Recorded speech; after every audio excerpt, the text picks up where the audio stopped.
Ready? Okay. All right, Mr. Chair and members of the commission, we are now live. Good evening and welcome to the October 11th meeting of the Montgomery County Historic Preservation Commission. My name is Bob Sutton. I'm the chair, and I'd like for commission members to introduce themselves starting on my left. And when they're finished, we have one who is remote, and I'd like for him to introduce himself as well. And then I would like for staff to introduce themselves. Thank you. Jeffrey Haynes. Karen Burdett. Julie Pelletier. Commissioner Dolman. Mark Dominiani. Michael Galway. Rebecca Ballo, Historic Preservation Staff. And Dan Bruckert, Historic Preservation Staff. Thank you. The first item on our agenda is historic area work permits. Have the work permits been advertised? Yes, Mr. Chair, they were advertised in the September 27th edition of the Washington Times. Thank you very much. We would like to do the ones that we think are appropriate for expedited review and approval. If there's anyone to speak in opposition to any of these cases, please let me know. So the first case is number 1A at 3 Chevy Chase Circle, Chevy Chase. Number 1B at 7019 Eastern Avenue, Tacoma Park. Case number 1D at 14 West Lenox Street, Chevy Chase. And in case 1E, we have a memo that came today that was not included in the agenda on October 11th that we would like to have included as part of this project. Mr. Chair, hearing no objections, I move that we approve the following historic area work permits in accordance with the staff reports based upon the record before us and in consideration of the recommendations of the local advisory panels, including the conditions recommended by staff, and for case 1E, including the memo dated October 11th, 2023 from Lurch Early Brewer. Starting with hop number 1042924 at 3 Chevy Chase Circle, Chevy Chase. Hop number 1043440 at 7019 Eastern Avenue, Tacoma Park. Hop number 984980 revision at 15 West Lenox Street, Chevy Chase. And hop number 1001591 revision at 4101 Manor Road, Chevy Chase. Is there a second? It's Commissioner Haynes. I'll second. All in favor signify by saying aye. Aye. Opposed? Abstain? Thank you very much. We appreciate projects that we can easily approve. That makes our lives easier, and hopefully yours as well. Thank you. The next item on our agenda is item number 1C at 7107 Carroll Avenue in Tacoma Park. Is there a staff report? Mr. Chair, there isn't a staff report, but I'll briefly cover the issue for this evening. The house at 7107 Carroll Avenue in Tacoma Park is a contributing resource to the Tacoma Park Historic District, constructed circa 1916. There are a lot of elements to this proposal, including a partial demolition, alterations to the rear enclosed porch, roofing, fenestration, and materials alteration. But the larger issue is the front porch alterations. The front porch was enclosed in the 1950s or 1960s, and the applicant proposes to restore the porch. Currently, the front porch uses a sunroom, and the flooring is covered with carpet. So staff in condition 2 came up with 3 solutions based on the condition of the flooring underneath that. And the condition lays out the applicant shall contact staff during demolition of the front porch to review the 3 options for the front porch flooring. And these options include restoring the existing concrete floor, if that's what's underneath, restore or replace in kind the existing wood floor, if it remains, or install a new 5/4 by 6-inch tongue and groove epay floor over a rubber membrane waterproof roofing layer on 3/4 inch plywood. So that is all dependent on the material underneath. I have photos we can refer back to if any of the commissioners need those, and I'll be happy to answer any questions that you have. Are there any questions for staff? Commissioner Doman? Yes, Mr. Commissioner Dolman. Did you actually go up and walk on the floor, and can you make an assessment what the composition is? Well, so this is an interior space, and staff did not conduct an interior review of the house. Okay. So it will become an exterior space and restored. But the applicant is here and can probably answer Yeah, that that's my question. question. The applicant is here then. Okay. And I was also wondering why staff specified a specific wood like Ipe flooring. Why not just leave it open and say a wood flooring or something like that? I think durability was the concern, and if you know that is a relatively prescriptive condition, and the HPC is of course open to modify a condition or improve with the recommended conditions. I have nothing against it. I just thought it was rather prescriptive, and so much as it doesn't normally, I think as HBCs, we don't get into this kind of detail of 5/4, 6-inch Ipe flooring. I mean, I don't disagree. It's a viable option, but there are other options also. I just would like to see this more of a general specification in here. That's all. Thank you. Any other questions for staff? If not, I would invite the owner and owner's representative to come forward.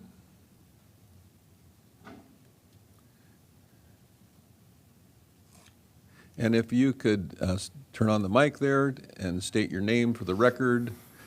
You will have 7 minutes to do either a presentation, or if you would prefer, you can answer questions. And it's up to you. Okay. My name is Rick Vitullo. I'm the architect for this project. I did walk on the porch flooring. There's a good chance it is a wood structure underneath. It's a finished space underneath, as well as carpeting on top.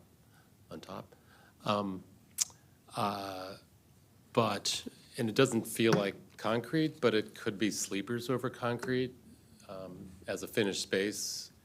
I just don't know until we can do some demolition on it. So, what we're gonna do is bring it from a sunroom back to a front porch, covered porch with a waterproof layer, because there is a finished space underneath. So it would be, if it's wood, it would be a wood tongue and groove floor over some waterproof membrane of some sort. So that's our plan. If it's concrete, we'll just leave it as is, because obviously it's waterproof. So I don't really have anything else to say about that. I think the only issue was the flooring.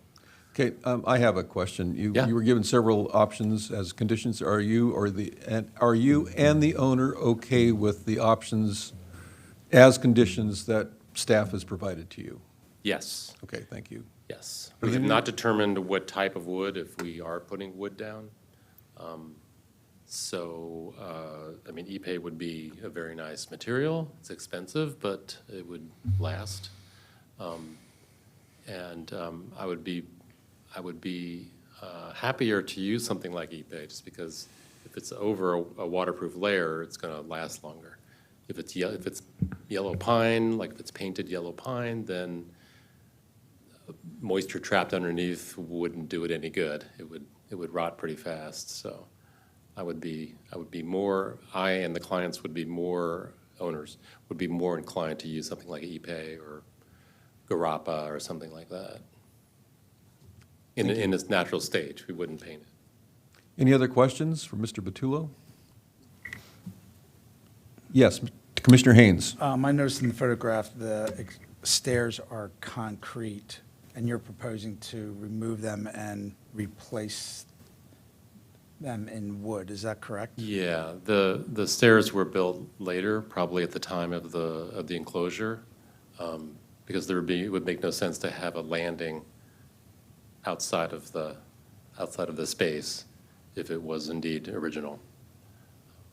And it looks like it's sort of coming off the foundation a little bit, so it wasn't poured integral with the foundation, certainly. Thank you. Any other questions? Commissioner Doman? Yes, Commissioner Dolman. Just want to thank you for coming in today. Sure. I did drive by the property, and it's extremely hard to park. I couldn't. There's no parking on And Carroll. I think I drove around three times before I could finally park the car to get out and walk and take a look at your house, you know. Yeah. I appreciate the fact that you're getting rid of this modification with the bay windows and the whole enclosure, the front porch. I think that's really detrimental to the house, and I like your design, taking it back and making a porch out of it instead of this thing that showed up here sometime in the 70s or whatever. So I think I commend you for doing that, okay? Yes. Commend you for doing that. Oh, yeah. Question, please. Question. Well, have you decided upon what type of column you're going to use? Actually, I did a survey around Tacoma Park. I could find no other house of this type in shape and orientation. So it could really, I was going to use any other example as a model for this house, but I couldn't. But I would certainly use a square column of some sort. I believe it's going to be wood wrapped. I think that's what I've been told to do. So, yep. So 4 wood wrapped columns. Not necessarily square, but could be round. Is that what you're saying? Could be round, but actually that was in the staff report, that there was a research done, and some round columns were shown to be an example of that could be used. I don't think that would work on this house, but it seems to be more likely that a square column was the original column. Any other questions? Thank you. Thank you very much. Appreciate it. Okay. Discussion. Anyone like to kick off the discussion? Commissioner Pelletier. Thank you. I just want to thank you for fixing this house. I walk by this house twice a day, and it makes me want to cry that they did that to that, what was probably a lovely porch. So I think it looks great. I think all the staff conditions are reasonable. I do agree with Commissioner Doman about the e-pay. I think it's a bit more specific than it needs to be. I think we're very concerned about keeping the porches, the historic porches, as wood, tongue, and groove. But I don't know if it's necessary to specify a certain type of wood. But anyway, I think it's great. I think it looks good. Can't wait for it to start. Anyone else? And one, Commissioner Doman. I guess this is more of a comment to the architect here, but my background is historic preservation. I'm a carpenter, retired carpenter, and I've done a lot of porches exactly like this. When you do your balustrades, my preferred wood was always to use Spanish cedar. If you're using a pine wood, I mean, I know from smooth lumber you can get standardized, all this stuff that you show in your diagrams are standard materials.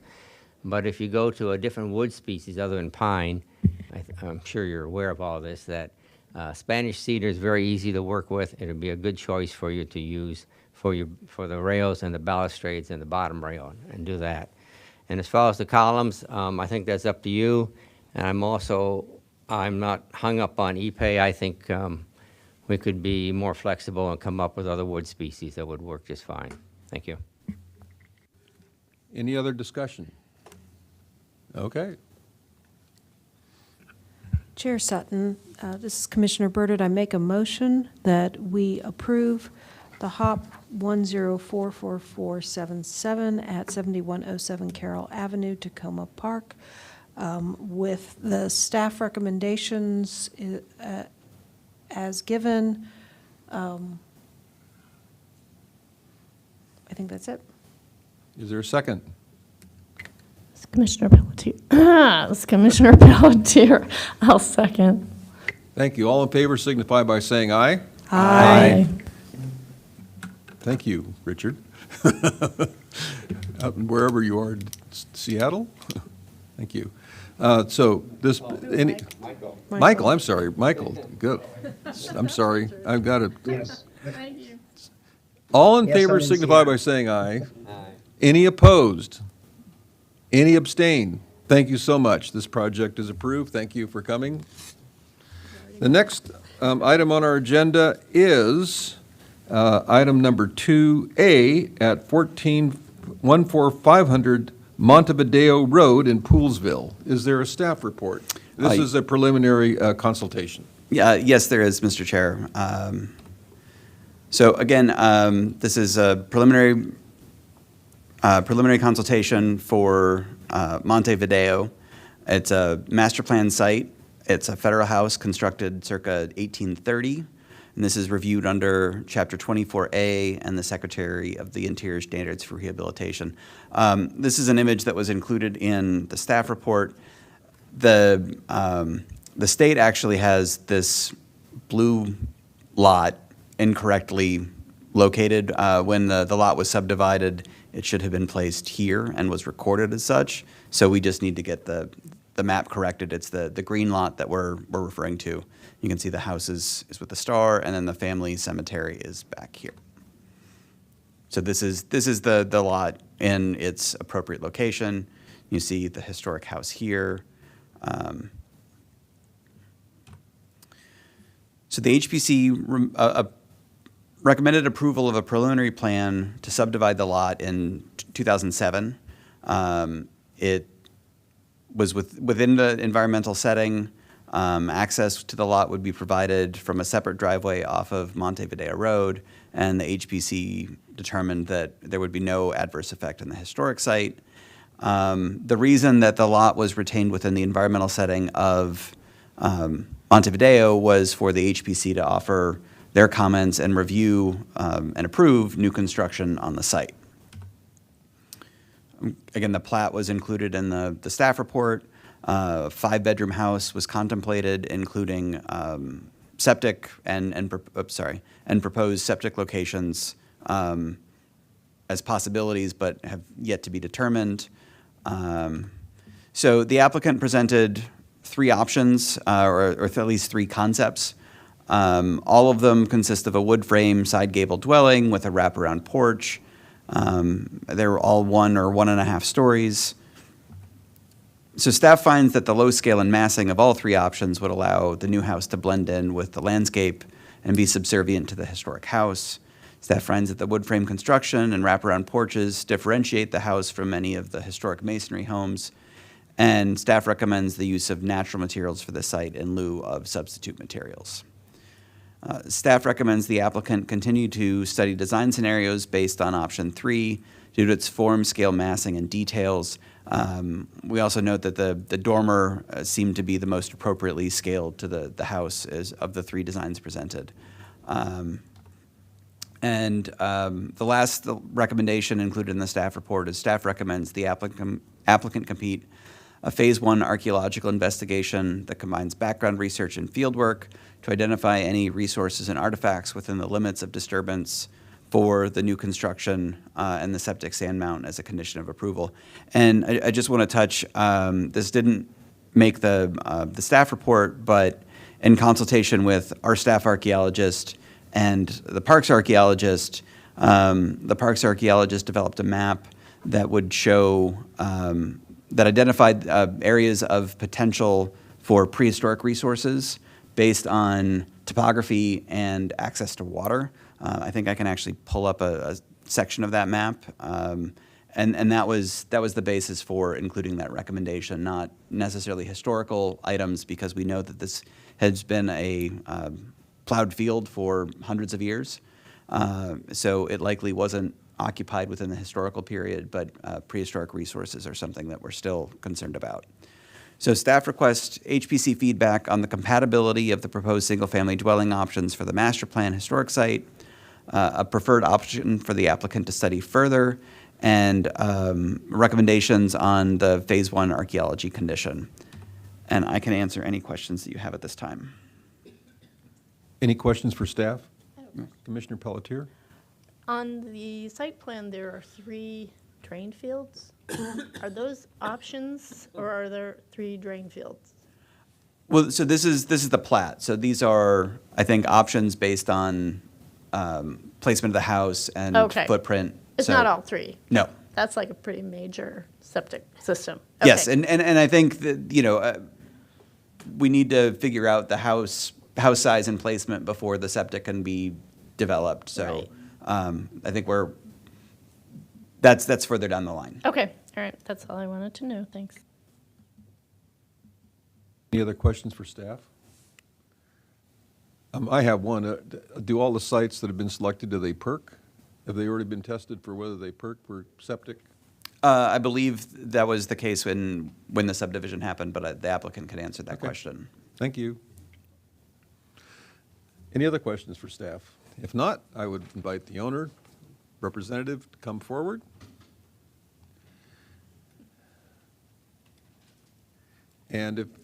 Thank you, good evening. If you could turn on the microphone and state your name for the record, that would be terrific. You'll have 7 minutes, actually, if you want to take a little longer. We're not exactly overwhelmed tonight, so to do your presentation, that would be great. And if you could answer questions, we would appreciate that as well. So thank you. Sure. I'm Knight Kiplinger, a member of the family who have been the steward of this property for 65 years. And to save you the math, I was 10 years old when we moved to this previously uninhabitable, wonderful property, a restorer's dream. And when my mother and father put virtually all the acreage of this farm under agricultural easements in 1989, they were granted the privilege under the so-called child lot provision to reserve 2 home sites for each of their sons. And one of these home sites, entitled in 1989 and approved in 2007 and platted in 2008, is the subject of today's proceeding. I want to thank the staff for a very, very thorough and thoughtful report. I knew that it would be ill-advised to engage an architect and proceed with a design without getting feedback from all of you on general guidelines. There is a constant tension in historic preservation and new construction near historic houses between differentiation and compatibility, and I think the staff has explained that natural tension and that balance very well in the report. And I simply provided examples of the smaller, lower structure that would please our family to be a new family residence for our family's use, about 1,000 feet from the main house. There are a couple of different numbers. Staff has a number of 900 feet.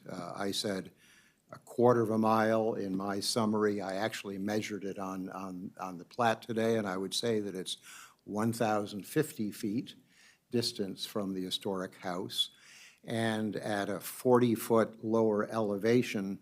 And the new house will not be visible from the historic house, nor the historic house visible from the new house. And this was all by design. My family began testing various child lot sites in the 1990s. Many of them were tried out on county staff. And the most influential staff to weigh in on it at the time were the agricultural folks, because they insist that a child lot house not impede the existing farming, since they hold agricultural easements on the surrounding land. So I'm very much in concurrence with staff recommendations on design, and would be happy to take questions that you might have about that, the siting of the house, things of that sort. I would like to explore further the concept of the staff recommendation of an archaeological investigation. And I hadn't heard until this evening that the question of possible relics that might be found in such an investigation focus on the prehistoric.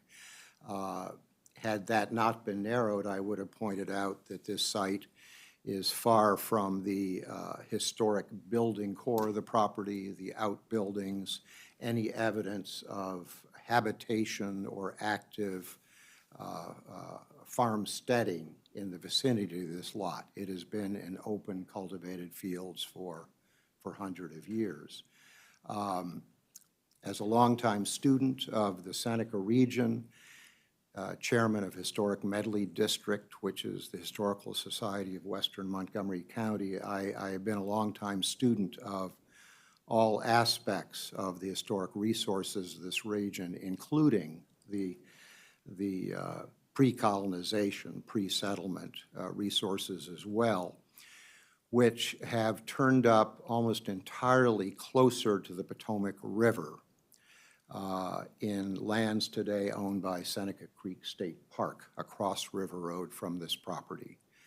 And, you know, I would like to explore further with staff and staff archaeologists why they think there's probable cause to justify the considerable expense and possible delay of archaeological investigation.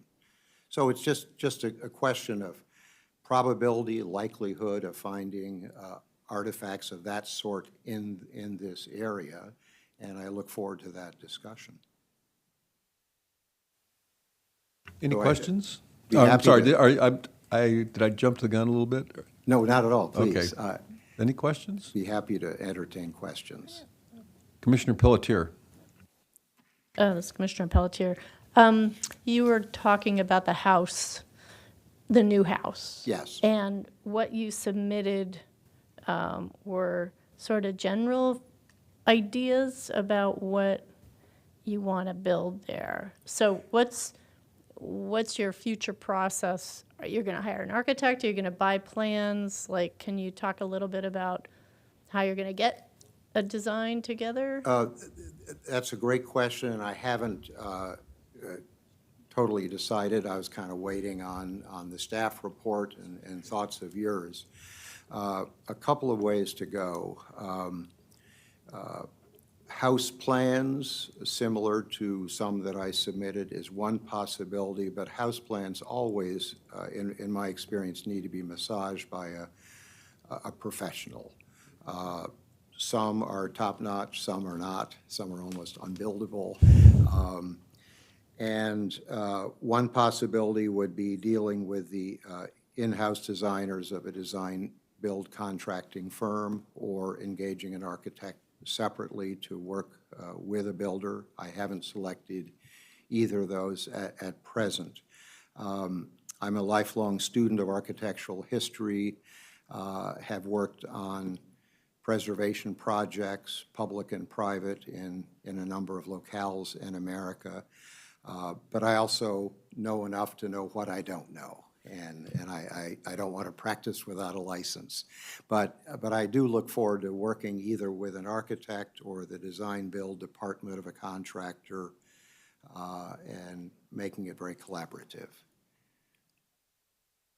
Other questions, Thank you. Mr. Kiplinger? No? Okay, thank you very Yeah, much. you know, just one further question. Is there some place where I could read about the statutory mandate of an archaeological investigation, someplace in your literature, which raises a question on a farm of 400 acres? Is there any place on this farm in proximity to the Potomac River and Seneca Creek, a mile or so in either direction, that would not warrant an archaeological investigation? So that's kind of a negative way to back into it, but what might the standard be? The idea that there was pre-settlement occupation in the region, would that be sufficient in itself? Nobody would deny that. Susquehannock, Piscataway Indians, and others going back thousands of years. I would recommend that you contact the staff. I don't think we, as a commission, would have that information, but I believe staff could be helpful in that direction, and they would be able to, am I correct? You'd be able to direct him, Mr. Kiplinger, to whatever he would need for that sort of information? This is Rebecca Ballo for the record. Yes. Yeah. Yes, absolutely. I would note too, as part of the purview for the HPC for the review of a HOP, it's not just new construction, but all alterations, including grading or any site work, also qualifies for review under the HOP. And when we're talking about alterations, as you and the commission well knows, it is to, any feature, any part of the designated environmental setting.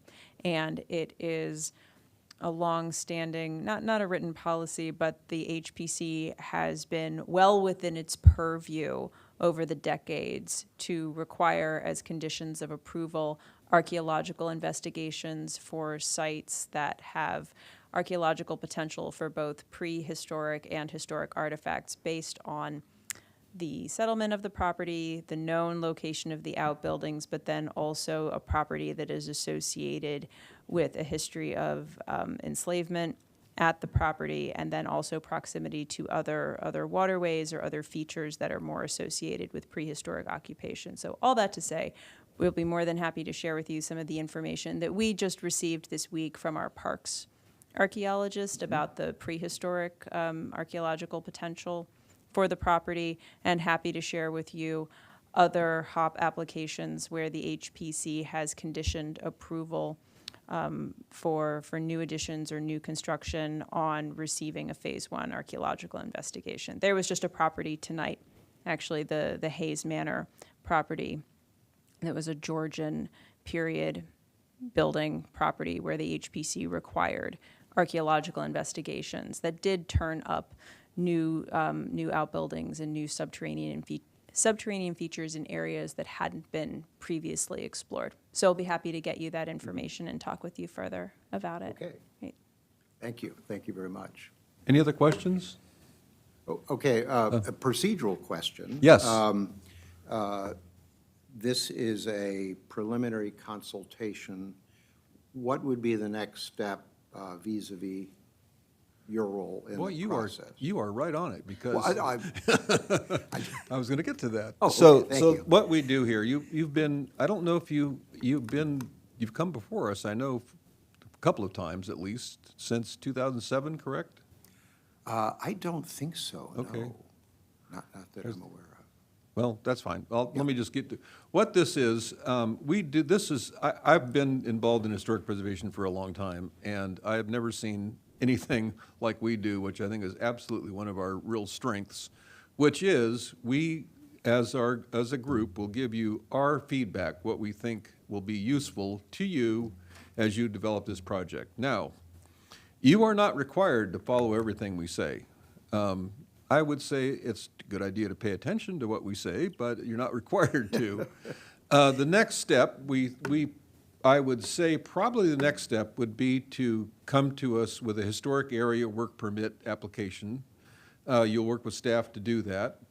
It's possible that you could come back for another preliminary, but I think we're far enough along here where that probably would not be necessary.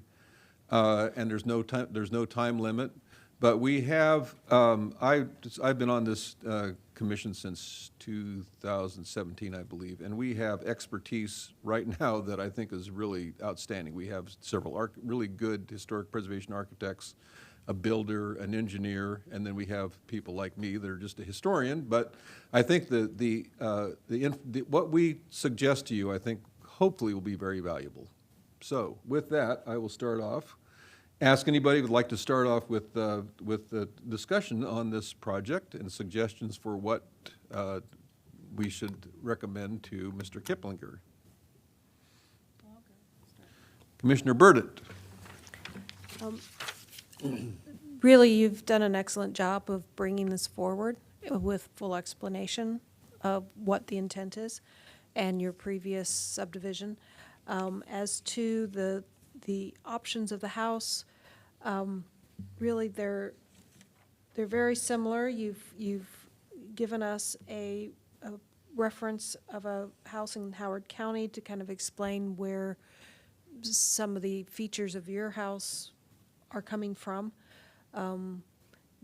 Your three options to my mind, are a little more southern or more from the Texas area where big, large verandas are necessary, and I don't have a problem with that. Actually, I think in our weather, our climate, and with that open site, it would be an appropriate detail. So again, when you come back with what your architect has designed for you, and we can react to that. I would say that you'll need to be very careful about the massing and the detailing, because your historic house is such a lovely house, and this house should be, while not visible, the quality and the detailing should be complementary, and I think you would probably want that level of fine detailing. So I don't expect you to come back with a McMansion, and we would appreciate it if you come back with a very finely detailed proposal. But other than that, I think this is a very good plan or development to allow a house near the historic property. And whatever your family future involves, you'll be well prepared for it. Thank you. Anyone else?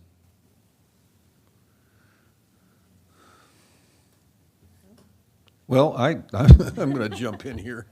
Can you pop up the three options for the house on the screen here?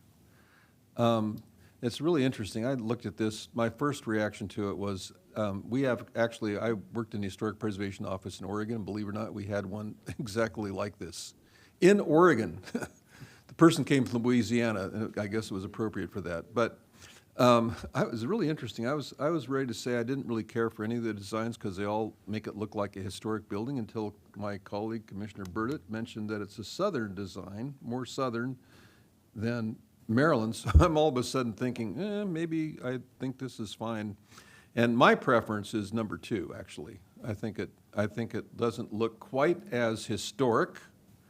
It looks a little bit more modern. It has historic features, but it looks a little bit modern. But I think any of them would be fine. I really don't have a problem with any of them. I think I would not use number 1, but I think either 2 or 3 would be fine. I also think one of the questions that we had was whether we thought the site was appropriate, and I think the site, given how far it is from the historic house, and the fact that it's been set aside for this purpose. It's really funny. I saw a child site, and I'm thinking, well, was there a playground there at one time? I did not know that took context for the site, but I think it's perfectly appropriate. I also think that the archaeology condition, I think it's reasonable, but I think it's very, excuse me, sorry. I think it's very appropriate to continue discussion with staff as to why it may or may not be appropriate. And the reason I say that, for part of my career in the National Park Service, I was a superintendent at Manassas Battlefield, and we did a number of projects, and we had archaeological sites that would pop up literally everywhere. It just was, whether they were supposed to be there or not. And so, in most cases, I think it probably would not be a very detailed study to begin with. I would actually welcome you to talk to staff about that. I don't think it'd be very detailed, but I think it's, at this point, an appropriate condition, at least for further discussion. That's all I have. Mr. Chair, Yes. Commissioner Galway online had wanted to make some remarks as well. Commissioner Galway from Seattle, Yes, this is right? Commissioner Galway for the moment. Can you guys hear me okay? We can hear you fine, thank you. Perfect. Yeah, just a couple comments. I tend to agree with staff, and I think of the 3 options, I tend to lean towards the option C, or the third option 3, I guess it is. I love the idea that the houses are remote enough that neither house can see the other. I think that's certainly appropriate given the historic nature of the existing home. And then regarding the archaeological, when you look at the geography and being sort of Mr. Kiplinger, I guess it is, being a steward of history, I think you would agree that it would be really most unfortunate if you were to either install the septic systems or dig that for the foundation of the home and realize at the time that you uncovered something, whether it even be an old, whether it's prehistoric or historic, let's say you uncovered an old dump or some artifacts from the late 1800s. I think it'd be unfortunate to not have discovered that there might be something there. So I think it would certainly behoove you to do at least do a cursory investigation to ensure that you're not uncovering, that you're not ruining something that might have been there. So I definitely think that's, I support staff's suggestion about that and would appreciate if you'd consider that as well as you move forward. That's all the comments I have. Thank you. Thank you. Anything else? And from that, do you have any questions, further questions for us as the commission? No, it sounds as if the next step would be to refine the design and add that to the information on the kind of provisional application that I submitted first, and more discussion with staff. Yeah, that's correct. And one thing that you should keep in mind is we have no purview over the interior design unless there is something that would affect the exterior. And I think in this case, that's not going to be an issue. Yes. What? Commissioner Burdett. And this is absolutely nothing within, it might be in our purview later on when you get further along, but if you're so inclined to line the new driveway with cherry trees like your driveway currently is, it would be appreciated because that is a stunning driveway and fully appreciated by anybody who drives past. Thank you. Yeah, those cherry trees are pretty special. We get about 45 years out of a Yoshino cherry tree on our front drive, and people say, well, at the tidal basin, some of them are 80 years old. And I say, but we're not the tidal basin in the secluded, low-lying area. We have the Arctic Northwest gales punishing our Yoshinos all through the year, and 45 years is a good life for those trees. They're in a cycle of replacement, regular replacement. Thank you. Thank you very much. Thank you. Thank you for your consideration. Okay, next item on our agenda are minutes from September 20. Has anyone reviewed the minutes and would like to make a motion? There are no minutes. Rebecca Balla, for the record, there are no minutes for this month, so we'll have this for next month. For our next meeting. I guess that shows that I did not look for them. Whoops. Okay, commission items. Any commission items? Any staff items? I see that there are several staff items. There are several staff items.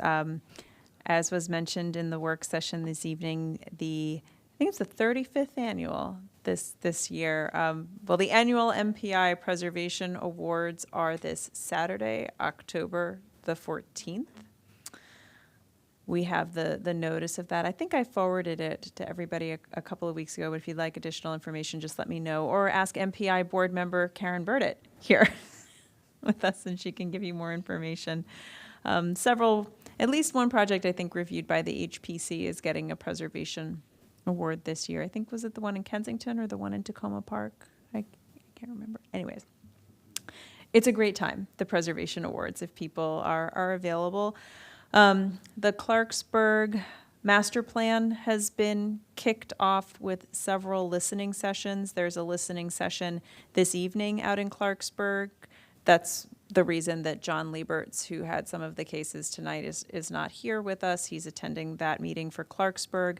The meeting that is specific to historic resources will be next Thursday, October the 19th, and John and I will be there for that meeting. Other items, the Bethesda Meeting House abatement order. So this case went to district court over the summer in August. The property owner was not in attendance. The judge gave 30 days until the middle of September for the applicant to file their permits to start addressing the abatement order.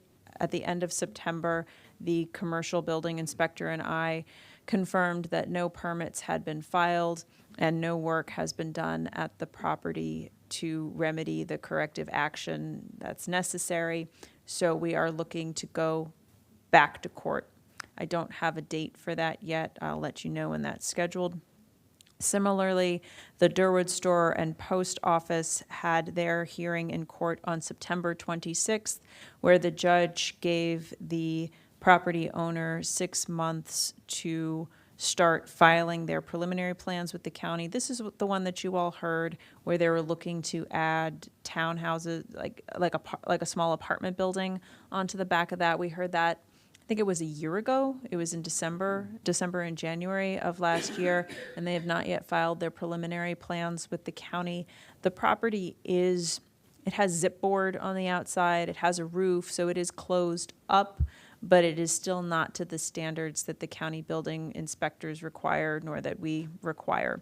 So we're working with them over the next 6 months to file their plans and to get things in order.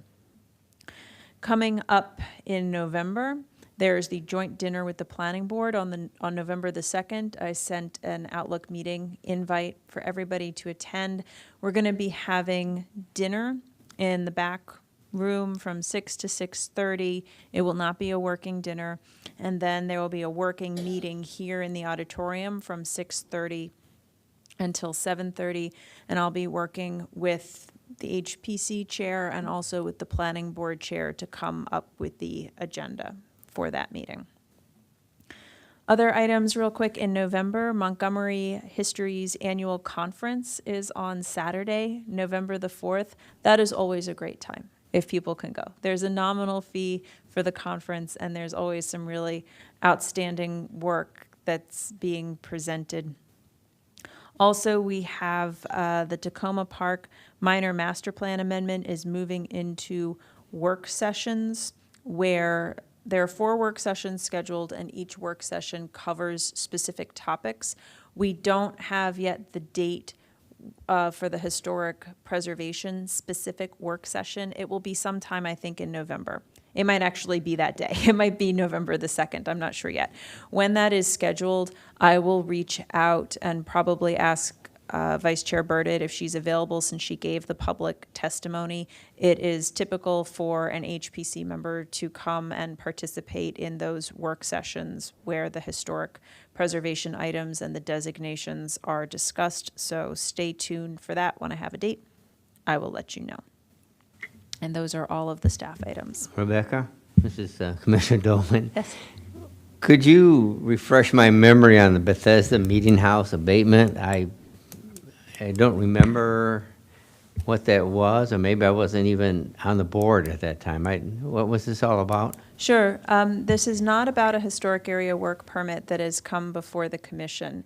The Bethesda Meeting House is located on Rockville Pike, 9400 Rockville Pike. It's known as the church that named Bethesda, right? So it has been in disrepair for many years as the trustees of the church have aged. And currently, I think there are only 3 or 4 trustees left. None of them are in the area, and the ones that are left are in hospice or in hospital care in Florida. So I've been working with the Bethesda Historical Society to monitor this property, and I got in touch with the registered agent for the owner over the winter to ask for a site visit and to express my deep concern about the dilapidated state of the meeting house and of the rectory that is on the property. The attorney and the realtor did consent to having a site visit. I went out with John Lieberts. We went into the meeting house with the owner's representative, with their lawyer. We took pictures of the property inside and out. We met with them. And then my typical approach with dealing with these types of situations is that I write a memo and I say, this is everything I saw, this is everything I documented, this is everything that you need to fix. And I ask property owner, so I asked this property owner to come up with a plan. So I said, in 30 days of receipt of this letter, documenting our site visit, I want you to come back to me with a plan for how you are going to start addressing these items. You know, trees growing out of the gutters, you know, falling off of the building, drainage, water damage, brush, debris piles, peeling paint, holes in the windows, things like that. There was no response after that 30-day period. So I sent out that letter, it was like January, February, heard nothing back. So the first week in April, I got in touch with the commercial building inspectors because it's a church, it's a commercial property, it's not a residential property. And the commercial inspectors went out to the site, verified everything that I had documented, entered a notice of violation, entered an abatement order against the property owner. We got the day in court in August where the owner did not attend in front of the judge, so the judge found in favor of the county and ratified the abatement order. What that means is that the judge gave the property owner 30 days to correct the violations, or the owner would be found in contempt. So the 30 days has passed, and now we're going back to court for the judge to move to the next steps to enforce the abatement order. This Well- is Quaker, a Quaker meeting house, correct? No, it's not a Quaker. It is not. Oh, I thought it Meeting was. house. Wow. So there are a couple different things that could happen. The county could go in there and do the work and then charge back the labor and materials as a lien against the property. That's one way they can do it. The judge can also start levying fines against the owner every single day that they don't start doing the work out there, and that will also be levied against the property. I mean, for contempt orders, I'm not a lawyer, so I can't tell you the range of options that the judge may have at their disposal, but it ranges from daily fines to the work being done at the property. I don't know if you can imprison somebody for this is a civil violation, not a criminal one, but this is what happens. I have at least 6 properties, that are in different phases of going through this process in district court to enforce property maintenance codes to make sure that these properties are maintained. Does the county ever take possession of said properties if nobody can pay and the fines accumulate and do they ever revert back to the county? No. No? No, that's not the way. No? I'm actually going to, no. It does not revert back to the property. The liens against their property, it can go to a tax sale. That's the next step for it. And properties at tax sale can be bought by anybody who pays the value of the lien against the property, assuming there are no other mortgages or other encumbrances upon the properry. Complicated.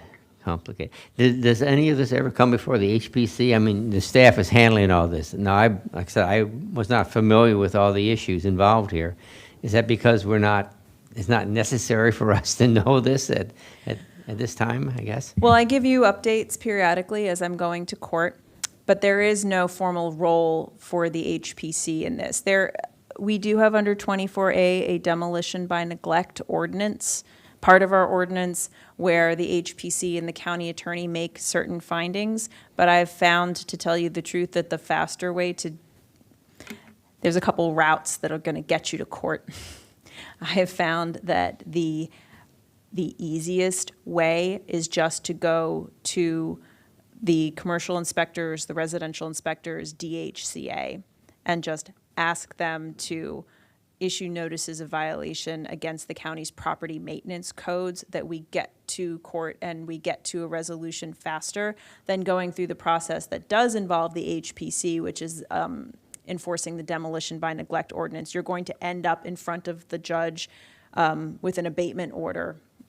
Either way, the way I've gone with this just involves fewer steps, frankly. The building has a better chance of surviving hope so, I mean, yeah. that's the concept. That's Yeah. the goal. And the issue, I mean, the cause of this is that the church that has owned the property, their pastor died, and the congregation has dwindled since that date, so they're actually not getting, they don't have a revenue stream to put towards the repairs. That's my understanding, yes. Do they meet there?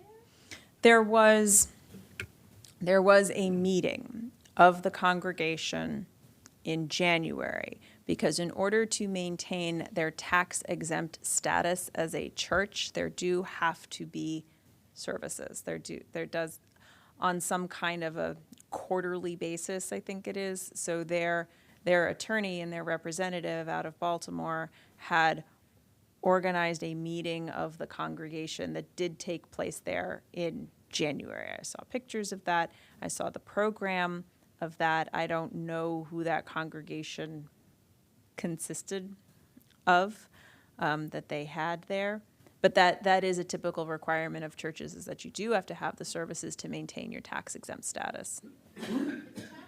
You're not on the,